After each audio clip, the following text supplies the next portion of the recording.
आजच्या या सखोल चर्चेत आपलं स्वागत आहे. आज आपण एका अशा प्रवासावर निघणार आहोत जो आपल्यापैकी प्रत्येकाने केला आहे, पण ज्याचा नकाशा आपल्याकडे क्वचितच असतो.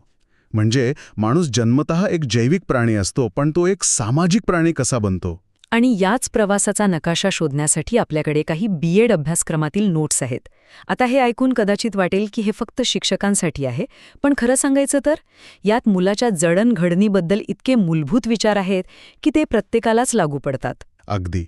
तर आजचा आपला उद्देश हाच आहे की या शैक्षणिक नोट्समधली कोरडी माहिती बाजूला सारून त्यातील खरी, रसरशीत आणि म्हणू शकतो की आश्चर्यकारक माहिती बाहेर काढायची. आपण हे समजून घेऊया की कुटुंब, शाळा आणि समाज मिळून एका व्यक्तीला कसा आकार देतात. चला तर मग या प्रवासाच्या पहिल्या आणि सर्वात महत्त्वाच्या थांब्यापासून सुरुवात करूया. नक्की. तर या सगळ्याचा पाया म्हणजे कुटुंब. पण या नोट्स कुटुंबाकडे फक्त एकत्र राहणारे लोक म्हणून पाहत नाहीत, नाही का? नाही, अजिबात नाही. यामागे एक खूप मोठा विचार दडलेला आहे. या नोट्सनुसार कुटुंब म्हणजे एक प्रकारे मानवी विकासाचे इन्क्युबेटर आहे. इन्क्युबेटर. वाव.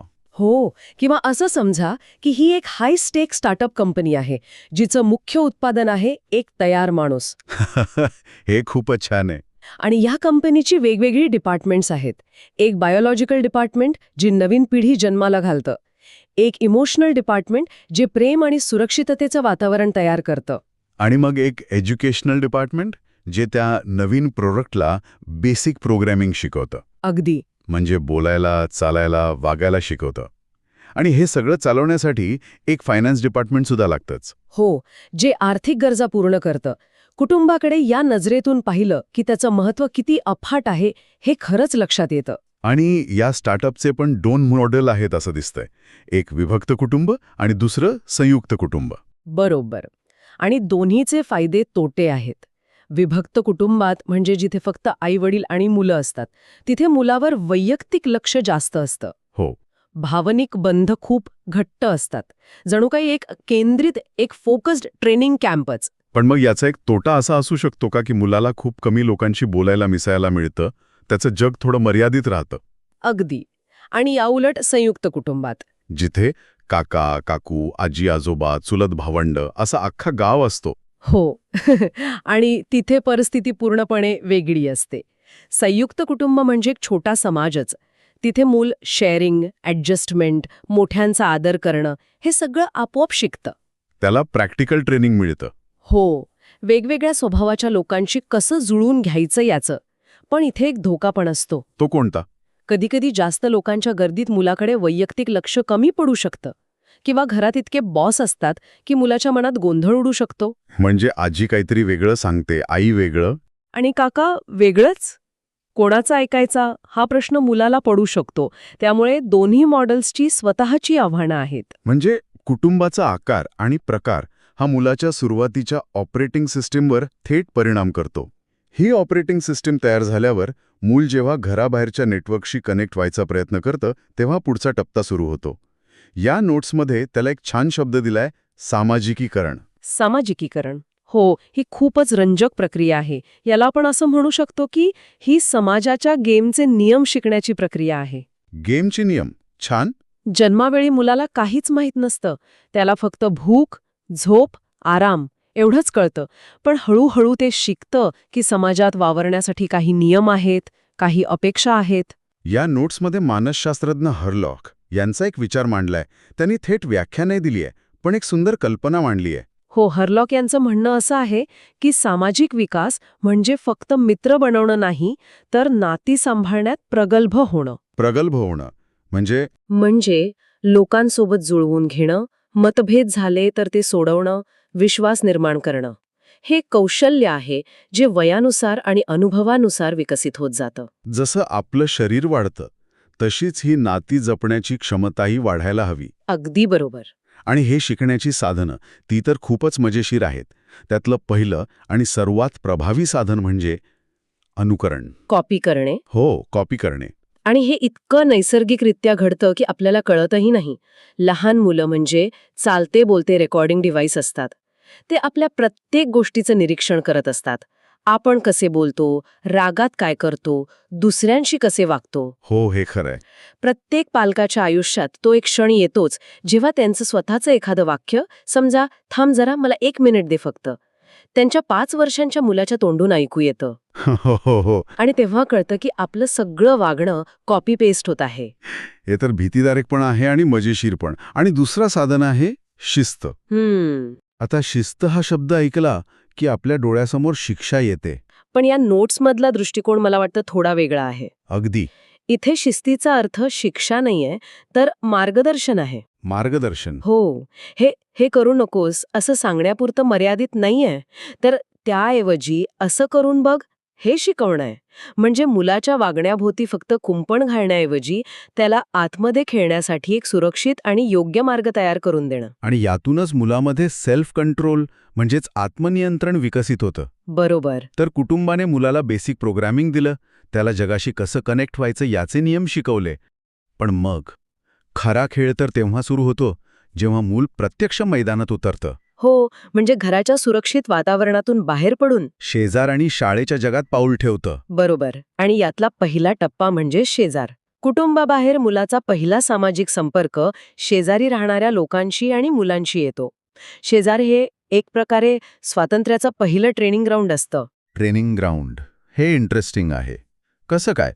अहो, इथेच तर मूल पहिल्यांदा आई-वडिलांच्या थेट देखरेखीशिवाय वावरायला शिकतं. अच्छा. मित्राच्या घरी एकटं जाणं, खेळताना आपले नियम स्वतः बनवणं, खेळण्यावरून झालेली भांडणं स्वतःच मिटवणं. हो. इतकंच नाही तर समाजातले अलिखित नियमही ते इथेच शिकतं.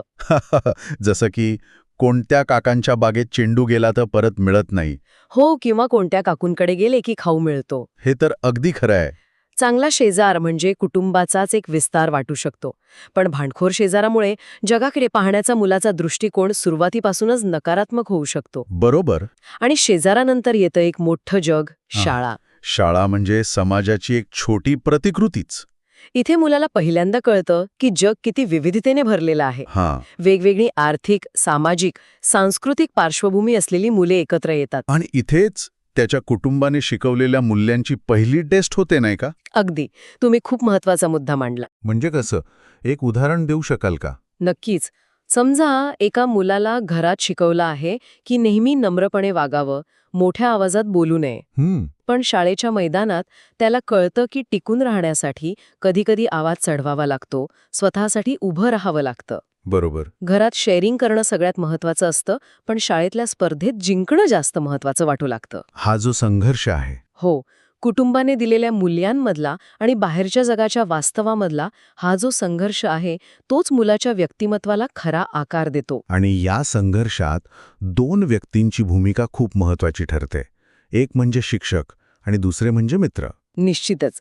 शिक्षक हे फक्त माहिती देणारे यंत्र नाहीत. ते मुलांसाठी एक आदर्श असतात. त्यांचं व्यक्तिमत्व, त्यांची शिकवण्याची पद्धत, त्यांची मुलांशी वागण्याची रीत, या सगळ्याचा मुलांवर खूप खोलवर परिणाम होतो. एक चांगला शिक्षक मुलाच्या आयुष्याला कलाटणी देऊ शकतो. आणि मित्र म्हणजे पीअर ग्रुप, याचं महत्त्व तर किशोरावस्थेत प्रचंड वाढतं.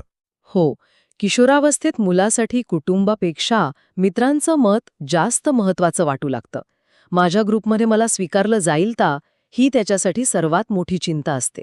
ही एक सोशल लॅब असते का?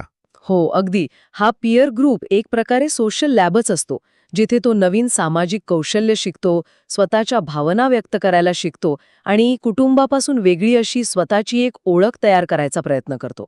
अर्थात कधीकधी या ग्रुपच्या दबावामुळे मुलं चुकीच्या मार्गालाही लागतात, त्यामुळे हा टप्पा खूप नाजूक असतो. तर आजच्या या चर्चेतून एक गोष्ट अगदी स्पष्ट होतीये. मुलाचा विकास ही काही सरळ रेषेत होणारी प्रक्रिया नाहीये. नाही. ही एका वर्तुळातून दुसऱ्या वर्तुळात प्रवेश करण्यासारखी आहे. सगळ्यात आतलं वर्तुळ म्हणजे कुटुंब, जे त्याला सुरक्षितता आणि मूळ संस्कार देतं. बरोबर. त्यानंतरचं वर्तुळ म्हणजे शेजार, जे त्याला स्वातंत्र्याची पहिली चव देतं. आणि त्यानंतरचं मोठं वर्तुळ म्हणजे शाळा, जिथे तो खऱ्या अर्थाने समाजाचा एक भाग म्हणून जगायला शिकतो. बरोबर. वर्तुळांमध्ये एक सुसंवाद असणं खूप महत्वाचं आहे. म्हणजे कुटुंब जी मूल्य शिकवतं, शाळेत त्याच मूल्यांना खतपाणी मिळत असेल आणि समाजातही तेच वातावरण असेल, तर मुलाचा विकास सुसंगतपणे होतो. पण जर यात तफावत असेल तर, म्हणजे कुटुंब म्हणतंय की प्रामाणिकपणा महत्वाचा, पण बाहेरच्या जगात त्याला दिसतंय की खोटं बोलूनच कामं होतात. अशा वेळी काय होतं? तेव्हा मुलाच्या मनात प्रचंड गोंधळ निर्माण होतो. त्याला नक्की काय योग्य आणि काय अयोग्य हे ठरवणं कठीण जातं. त्याचा मूल्यांवरचा विश्वास उडू शकतो. अगदी त्याचा विश्वास उडू शकतो. म्हणूनच कुटुंब, शाळा आणि समाज या तिन्ही माध्यमांनी मिळून मुलाच्या विकासासाठी एक पोषक आणि सुसंगत वातावरण तयार करणं ही एक सामूहिक जबाबदारी आहे. या नोट्समध्ये कुटुंब, शाळा आणि शेजार या पारंपरिक माध्यमावर खूप छान भर दिलाय. पण यावर विचार करताना मनात एक प्रश्न येतो. आजच्या डिजिटल युगात जिथे मुलं आपला बराच वेळ इंटरनेट, ऑनलाईन गेम्स आणि सोशल मीडियावर घालवतात, तिथे ही नवीन आभासी माध्यमं त्यांच्या सामाजिकीकरणाच्या प्रक्रियेवर कसा आणि कितपत प्रभाव टाकत असतील? हां, खूप महत्वाचा प्रश्न आहे. कदाचित हे आजच्या काळातलं सामाजिकीकरणाचं सर्वात मोठं आणि नवीन वर्तुळ आहे, ज्याचे नियम आपल्याला अजून पूर्णपणे समजलेले नाहीत. हा एक विचार करण्यासारखा प्रश्न आहे.